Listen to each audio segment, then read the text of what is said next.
Assalamualaikum, halo semuanya, nama saya Winda Aprilia, mahasiswi jurusan Pendidikan Guru SD dengan NIM 8605951008. Pada kesempatan kali ini, saya akan mempresentasikan tugas mata kuliah Filsafat Ilmu. Saya akan membawakan presentasi tentang bagaimana filsafat ilmu dan pendidikan saling mengisi satu sama lainnya.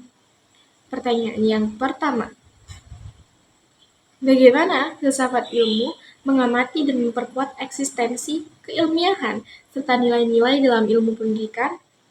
Pertama kita lihat bagaimana filsafat ilmu memperkuat pendidikan.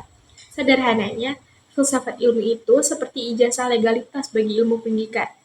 Pertama, dari segi eksistensi, filsafat ilmu menegaskan bahwa pendidikan itu adalah ilmu yang berdiri sendiri dan juga punya peran yang sangat vital. Yang kedua, dari segi keilmiahan, filsafat menjaga agar riset dan metode mengajar kita itu berbasis data dan logika, bukan sekedar tebak-tebakan. Dan yang ketiga, dari segi nilai, filsafat memastikan bahwa sekolah tidak cuma melahirkan orang-orang yang pintar, tapi juga orang yang bermoral dan juga berkarakter. Pertanyaan yang kedua, bagaimana pendidikan yang bermakna dan bernilai turut memperkuat perkembangan filsafat ilmu? Hubungan ini tidak satu arah. Kalau filsafat memperkuat pendidikan, maka pendidikan yang bermakna juga memperkuat filsafat ilmu. Sekolah dan ruang kelas adalah laboratorium nyatanya filsafat. Ketika guru menemukan masalah di lapangan, misalnya anak-anak bosan atau kurikulumnya kurang cocok, masalah ini kemudian dibawa ke ranah filsafat untuk dipikirkan solusinya ke depannya. Jadi, praktik pendidikan yang dinamis justru memberi bahan bakar bagi filsafat ilmu untuk terus berkembang dan tetap relevan dengan zaman yang sedang berjalan. Pertanyaan yang ketiga, mengapa filsafat ilmu dapat disebut sebagai pisau analisis dalam membedah persoalan-persoalan yang ada pada pendidikan? Mungkin kita sering mendengar istilah filsafat sebagai pisau analisis. Mengapa? Karena filsafat punya 3 sudut pandang yang tajam untuk membedah semua masalah pendidikan. Yang pertama, ontologi. Ini mempertanyakan esensinya. Contoh, apa sih esensi dari ujian nasional? Apakah benar-benar menguji kemampuan? Dan yang kedua adalah epistemologi, yaitu tentang bagaimana cara terbaik mengajarkan materi ini agar siswa bisa paham, dan juga apa metodenya. Yang ketiga, aksiologi, tentang nilai atau untuk apa.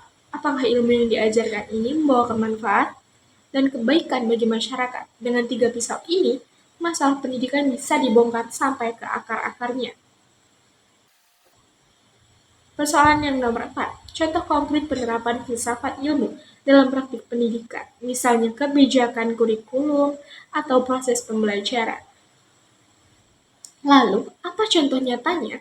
Kita bisa lihat pada kurikulum merdeka yang kita gunakan saat ini. Secara filsafat, kurikulum ini tidak lagi memaksa anak untuk menghafal, tapi memerdekakan cara mereka belajar.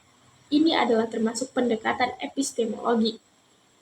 Lalu, adanya fokus pada profil pelajar Pancasila adalah contoh dari aksiologi, di mana pendidikan ditargetkan untuk membentuk nilai dan moral-moral anak-anak bangsa. Contoh lain di kelas adalah metode belajar berbasis masalah, di mana siswa diajak langsung berpikir kritis layaknya seorang filsuf kecil. Sebagai kesimpulan, filsafat ilmu dan pendidikan adalah dua hal yang tidak bisa dipisahkan. Filsafat memberikan arah dan dasar yang logis, sementara pendidikan mempraktikkan dan menguji teori-teori tersebut di dunia yang nyata. Sekian presentasi dari saya. Semoga penjelasan ini bermanfaat. Terima kasih atas perhatiannya. Wassalamualaikum warahmatullahi wabarakatuh.